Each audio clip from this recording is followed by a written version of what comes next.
When you're just starting out with digital marketing and building your first strategy, you're not going to have any data whatsoever on who your actual customers are going to be. You don't know what they like, you don't know what they dislike, what their pain points are, what their approximate age are, if there's going to be mostly men or women interested in buying. And because we don't have this data, we're going to create something called a target audience persona. Now, a target audience is the person who is most likely to buy your product or service. A target audience persona is a made-up person who has all things in common with your real audience most likely to buy your product or service, like their age, their interests, their problems, their passions, etc. Having a target audience persona is so important because even if you have no data whatsoever, it helps you understand what your audience is looking for, what their problems are, and what their needs are. By understanding this,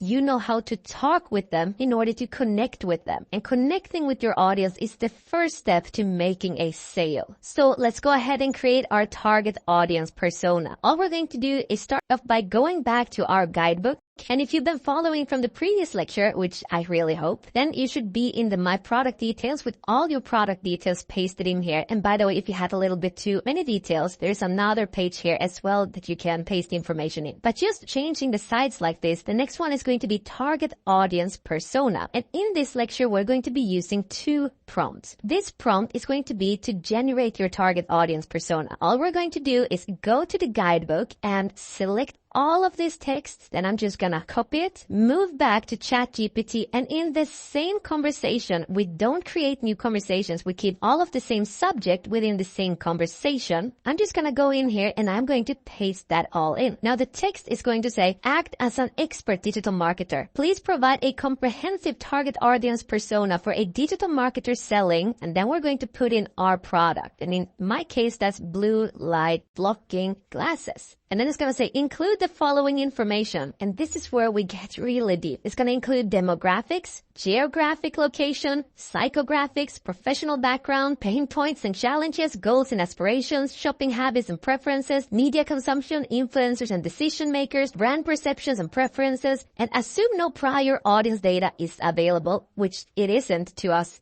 at this moment because we're starting from scratch. And base the persona on general market trends and consumer behavior for this type of product. At the end, give me a suggestion for different niches to target to best sell this product. Now, in other words, we are creating a fictional character. It's much, much better than instead of me sitting here spending days Googling, going through reviews, trying to build a picture of who's most likely to buy this product. I'm going to allow ChatGPT, who has millions and trillions of data points on basically everything in the world. I'm going to allow that AI that is much smarter than I to make the assumptions for. At the end of the strategy, when we use Google Analytics, I'm going to show you how we can get real data and then start updating our target audience persona with some real data. So now I'm going to hit enter. Once ChatGPT has generated all the information, just pause this lecture, read it through properly, and create an image in your mind of who this person is. Okay? You read it all? Amazing. Now remember, this is all fictional, and while ChatGPT has the ability to give you misinformation, so do you. So what I want you to do is scroll all the way to the bottom and see where it says suggestions for niches to target. This is where it gets interesting.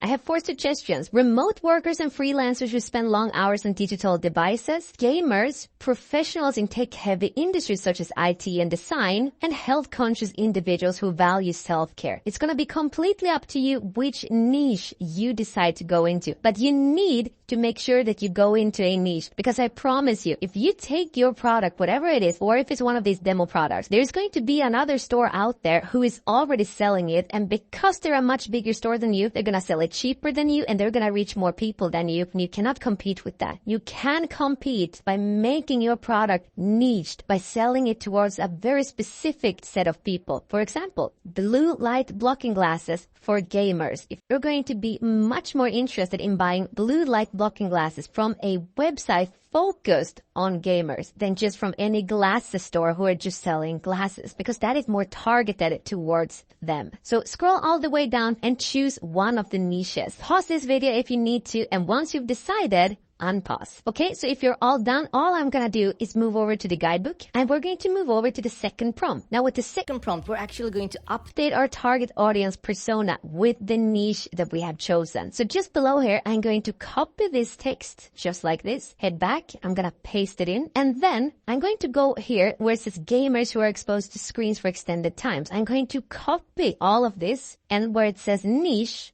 I'm going to paste it in. I'm just gonna make some space here for formatting just because it's easier for my eyes to see what I'm doing. Then I'm gonna paste in a target audience persona without the target niches. So everything above suggestions for niches to target, I'm gonna scroll up. I'm gonna grab all of this information all the way up to where it says persona. I'm gonna copy it. Then I'm going to hold shift, enter in order to make some spaces, paste it in just like this. And then I'm gonna hit enter. Once you've generated all the information, you can tell you now have a very different persona. The new persona is called Gamer Gary. The first persona I got up here was called Tech Savvy Tailor, which is a funny name. This one, the Tech Savvy Tailor, the one without a niche, had an age of 25 to 40 and an income of 50 to 100,000 per year. Now the new target audience persona has an age that is 18 to 35 and an income of 30,000 to 80,000 per year. So as you can see, the entire persona has been changed based on the niche that we're now using for it. So what I want you to do is once again pause this lecture and read through all of the text, because this is who we're communicating with for the rest of the strategy, for building our website, writing articles, product pages, and doing all of our selling, whether it's by email campaigns or emailing directly with the customers. This is our target audience persona, the person most likely